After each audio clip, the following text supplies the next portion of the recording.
What is up, guys?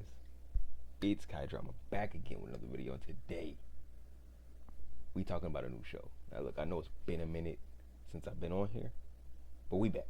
We got a show to talk about. We got a couple shows to talk about, but we're gonna start off with today's show called Victims Game. That's what we starting off with today. Now, this is a Taiwanese show, and we gotta go ahead and go over it. I'm gonna go over everything. I'm looking over here. I'm reading names and stuff. I'm looking over here. I'm reading my script. All right, just so you know. So today we got Victims Game. Like I said, it's a Taiwanese show, and it is interesting. It's a drama, mystery, suspense, and thriller show, all wrapped in one that's all about suicide murder case. Okay, so if you're not into that kind of stuff, you're not into the idea of suicide, that don't sit well with you, bounce. I'm not gonna lie. I mean, I guess you can watch the review, but don't watch the show. Cause if you can't handle that, you are not going to like this show. I'll tell you that right now. Fix my look off. But yeah, if you're not into, if you can't sit through that kind of stuff and it makes you just feel unwell, get out of here, because it is very serious, and we're gonna talk about that at the end when we get through all of this, right? But if you're not into that kind of stuff, I would leave. But without further ado, we got Victims Game. Now, forgive me if you want to. I feel like I always gotta say this, right? Forgive how I pronounce these. I am American. I'm gonna mess up these names. Let that be known right now. So we got the director. We got David Chuang. We got Ken Quan Chung as our directors, and for our writers, we got Liang Shu Ting and Su Ray Liang and Chen Cheng Yu. Those are our writers and directors. And also, this is based off of a book, just so you know. And it's 2 seasons. So we covering season 1.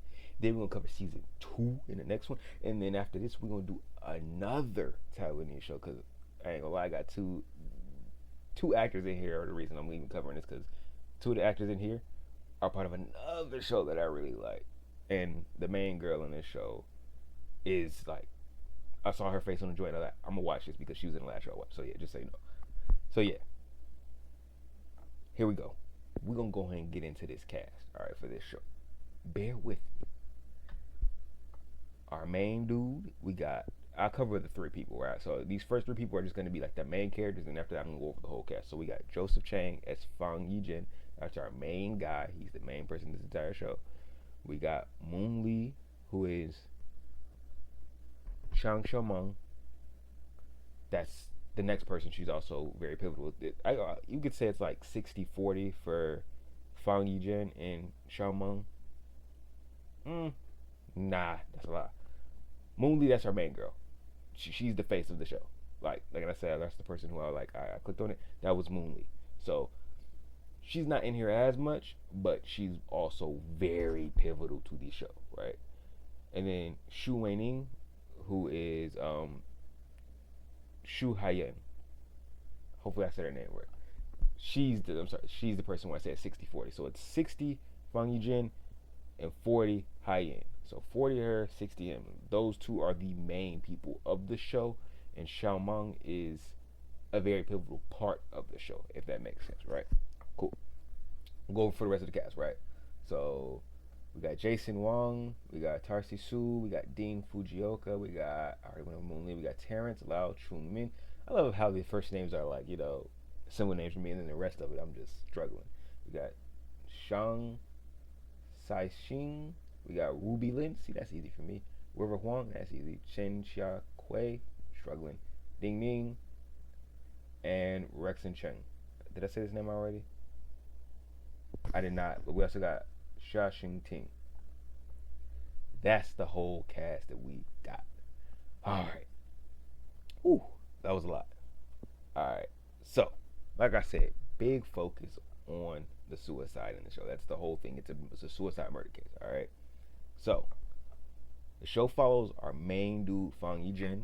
He works in the police bureau. He's like a, what do you call it?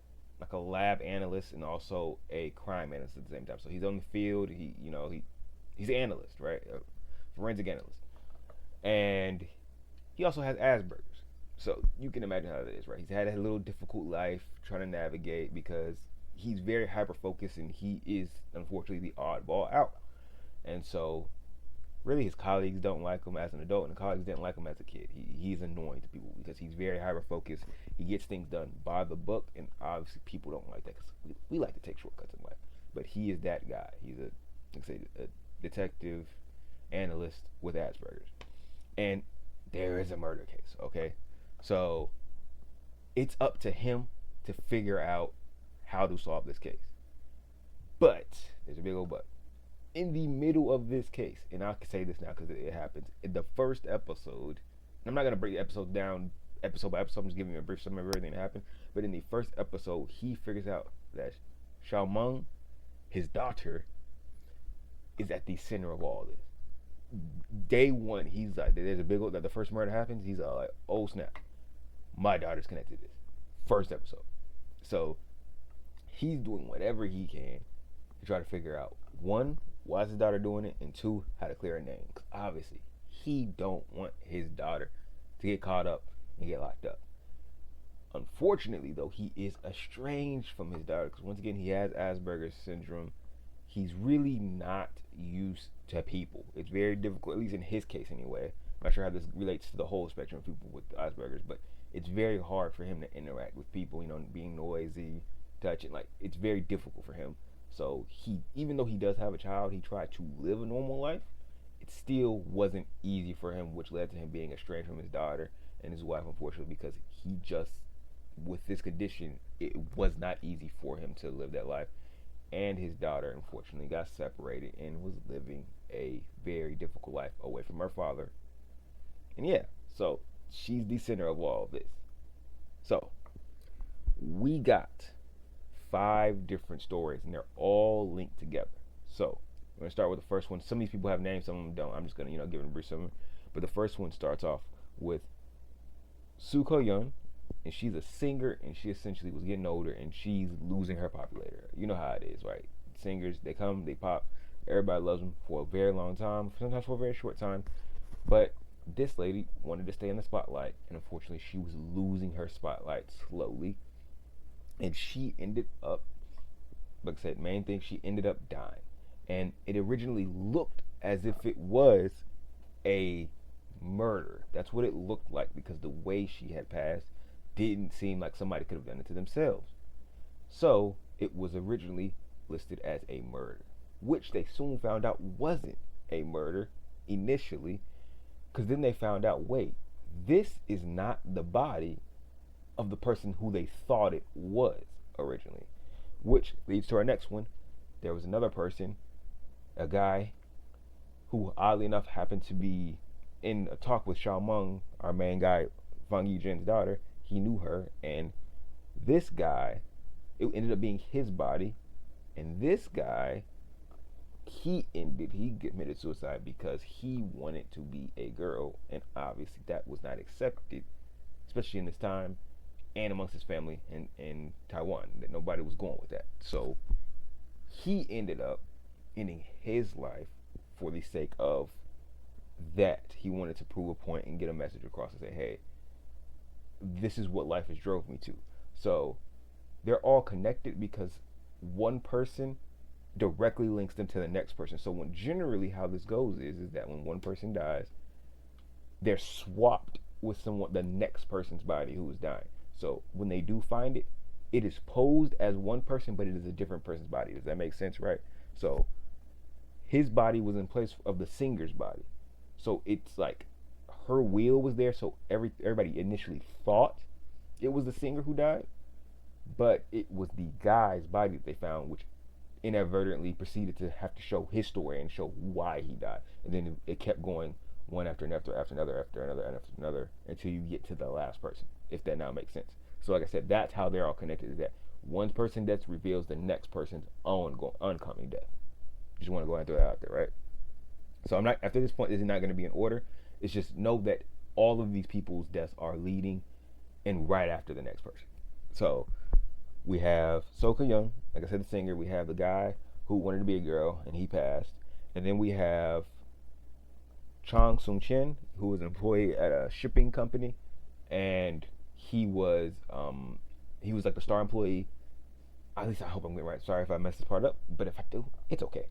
But he was an employee at a company. He was a star person, but he then eventually found out he had cancer, and he was trying to do everything he could to obviously provide for his family before he passed away.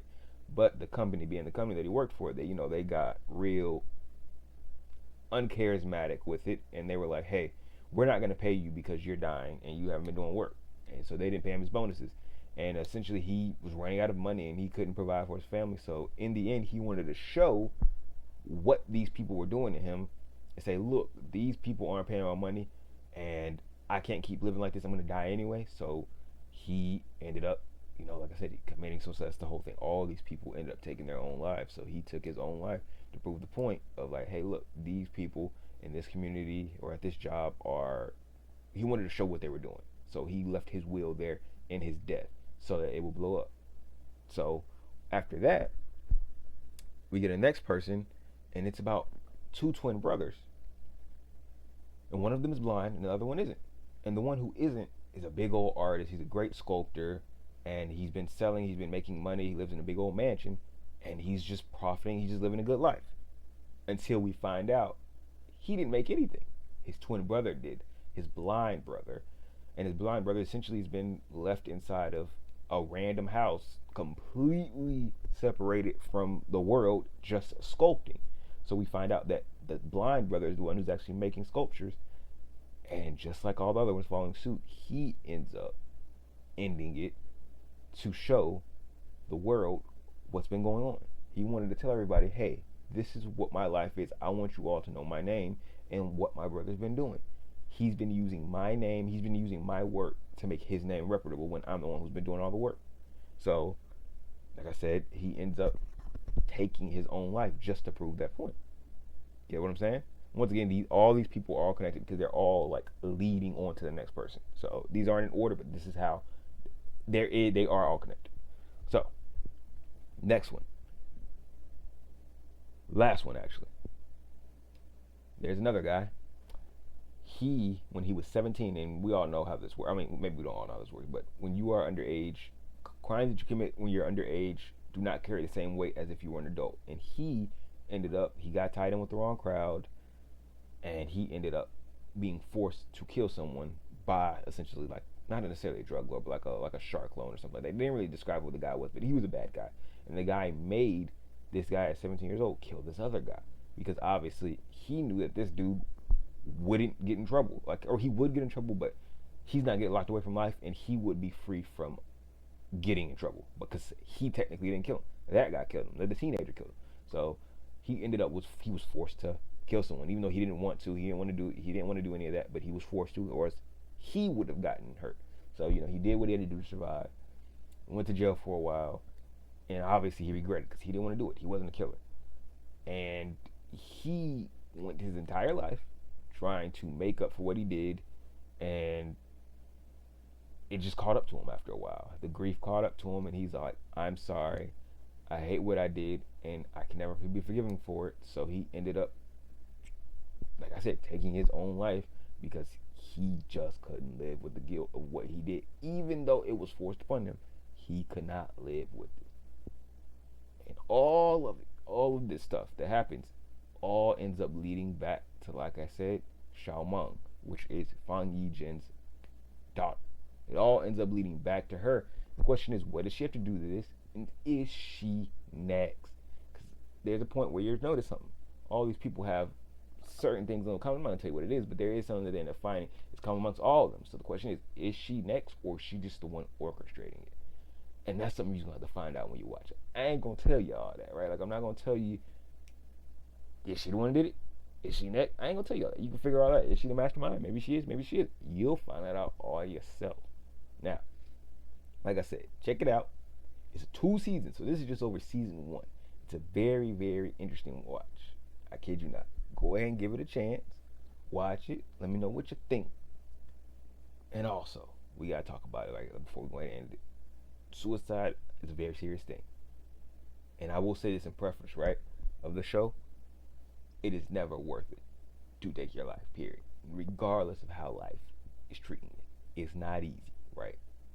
And it sounds so trivial and annoying thing to hear and to say that somebody always has it worse than you, but it really is the truth, I mean, I've met people in my life, like when I'm feeling down, like, you really think that you got it the worst, But even amongst your own friends and people you don't know, you can just talk to them, and there are points in life where you be thinking like, wow, you went through that and you're still here standing here. And I'm telling you, bro, I've heard some things that's like, I know no one that has went through that, but yet we're willing to give it up over just objectively smaller things. Granted, the situation is not small that you're going through, but you get what I'm saying? When you hear them compared, I know you can get through whatever you're going through. You get what I'm saying? Like when you hear what that other person's going through, you like, it put in perspective, right? And it's just worth living because things change. That's nuts things. Like there's just no reason of giving up hope because things do change no matter how you want to slice it. And that's why I say, and it's not to trivialize the things you're going through, but things can change, right? Things can change, and there's no reason. It's not worth it to end it prematurely because you never know. That next day, the script could flip for the best, you know. So always keep that in mind. So, like I said, if you're not strong, if you're not strong enough, you don't have the guts to sit through this kind of stuff. Just like how people don't have the guts to sit through like bloody stuff. You have to sit through this kind of trauma, like suicide trauma. Like I said, steer away from the show. But if you can sit through it and you're watching it, if you even have those thoughts at all, just like I said, you got this. It'll be all right. And if you need to talk, chime off in the comments. You know, like I said, we here for support. At the end of the day, it's never worth it, regardless of how you feel about what the person was going through or whatever. All that is irrelevant. We all deserve to live, period, regardless. This is just how it works, right? Whether we agree with each other in our life choices or we disagree. That's not the point. The point is we're all human beings and we all deserve to be here. And that's just how it goes. You get what I'm saying? So regardless of how people feel about each other, we all deserve to be here, right? And even amongst the worst people, outside of those extreme rare cases, like, and I want to say this, right? Outside of the extreme cases, the people that genuinely do hate other people, we're not talking about those people. We're talking about on the average.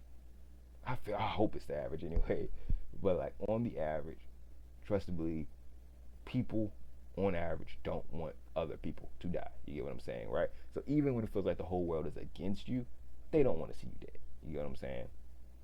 Even if you feel like they hate you, they don't want you dead. You know what I'm saying? So you shouldn't want yourself dead. Keep on living.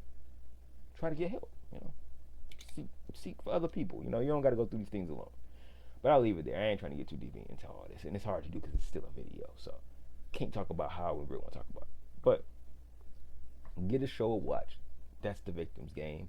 We got season 2 that'll come out next week, then followed by another Taiwanese show, and then we'll come back into our Korean shows after all that. Maybe, unless I dive down another rabbit hole. But yeah, tap in for season 2. Hope you enjoyed this video. Comment down below. Let me know if you watched the show. Let me know if you got any suggestions. That's the next thing. Please give me some suggestions. If y'all got suggestions for shows to watch, put it down in the comments so I can go ahead and watch it and broaden my horizon. That's all I got. Thank you for watching.